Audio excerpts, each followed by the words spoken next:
Ghosts, a Magic Treehouse Research Guide by Mary Pope Osborne and Natalie Pope Boyce. Chapter 1, Ghosts. It was a hot summer night near Wilmington, North Carolina, many years ago. Two girls were hiding in the bushes by the railroad tracks at the old Mako train station. Almost everyone in North Carolina knew about the Mako light. Stories about it began in the mid-1800s when a terrible accident took the life of a railroad conductor on the Mako train tracks. The man's name was Joe Baldwin. Part of his job was to walk the tracks at night with a lantern to make sure the train had stopped at the right place. Joe's head was cut off in the accident. Some said he was gripping the lantern in his hand when he died. After Joe's death, people started to say that they sometimes saw a ghostly light floating above the tracks. As the light moved forward, it seemed to sway back and forth. It was as if there were someone with a lantern looking for something. People believed that it was Joe Baldwin searching for his missing head. When the girls heard this story, they wanted to see the Mako light for themselves. Time passed slowly as they waited. The night was dark and still. Swarms of mosquitoes buzzed around their heads. They were almost ready to give up when they suddenly saw a dim light coming down the tracks towards them. It swung from side to side and got brighter as it drew closer. The girls leapt up in horror and ran for their lives. Years later, the tracks were torn up. No one has seen the Mako light since. Now the girls are grown women. Neither of them believes in ghosts. But after all these years, they still cannot explain what they saw. They say it was such a strange sight that it still sends chills down their backs. They have told the story of their encounter with the Mako light many times.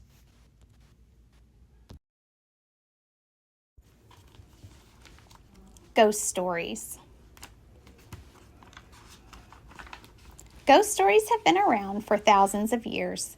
Before books, television, and computers, nights could seem long.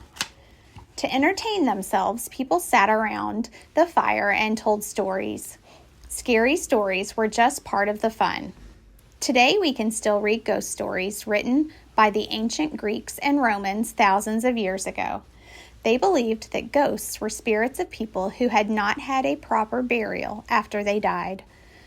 There is one famous Greek ghost story about dead warriors who still haunt a battlefield thousands of years after the battle.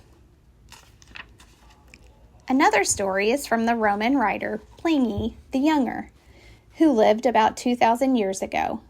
Pliny's tale sounds a lot like ghost stories today. It's about a strange house haunted at night by the sound of rattling chains and the ghost of an old man. The ghost cannot rest until it is given a proper burial. Like the Greeks and Romans, the Japanese and Chinese have a history of ghost stories going back thousands of years. Today, children in Japan listen to the same stories their grandparents did about ghosts called yurei.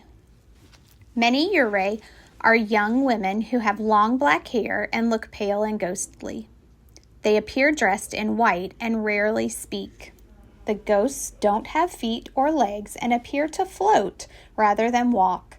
Their hands hang limply at their sides. At times, wisps of bright red and green fire hover near them. Just about every country has its own favorite ghost stories. If you travel to Mexico, you might hear tales of La Llorona, the famous crying ghost. She is supposed to wander the countryside dressed in white, weeping for her drowned children. In Africa and in many other parts of the world, children often hear stories about friendly ghosts who are spirits of their ancestors.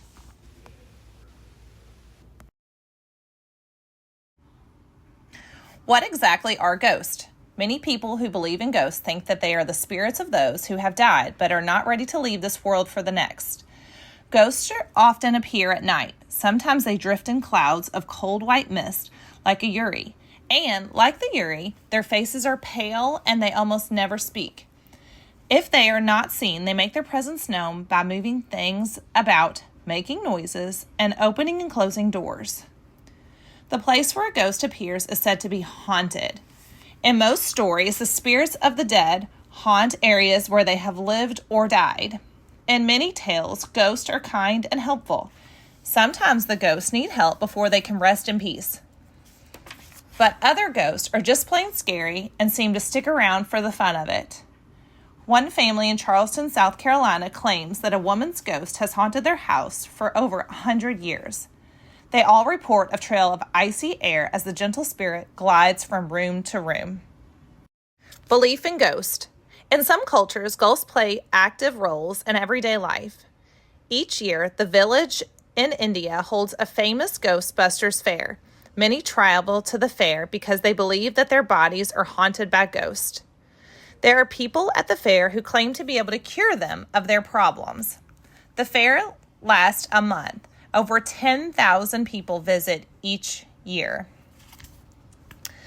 A few years ago, some schools in India closed for a while. The children claimed that there were too many ghosts in their classrooms. They needed a vacation from them. For hundreds of years, the Japanese and Chinese have held ghost festivals. The festival celebrates the spirits of their dead relatives.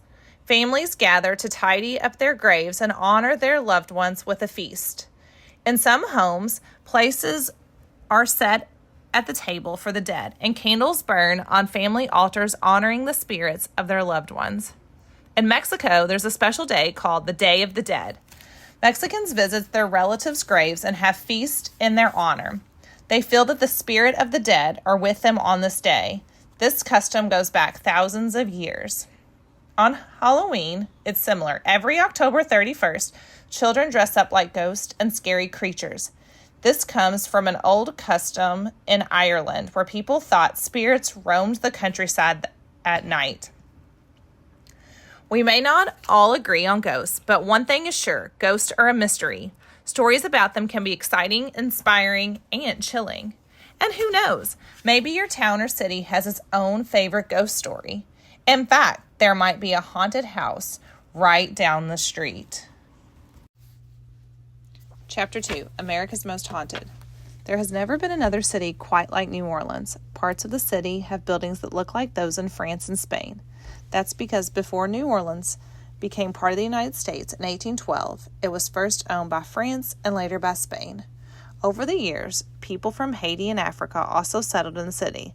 They brought a rich treasure of African folklore with them. Another gift they gave New Orleans was a type of music called jazz, which has its own roots in African music.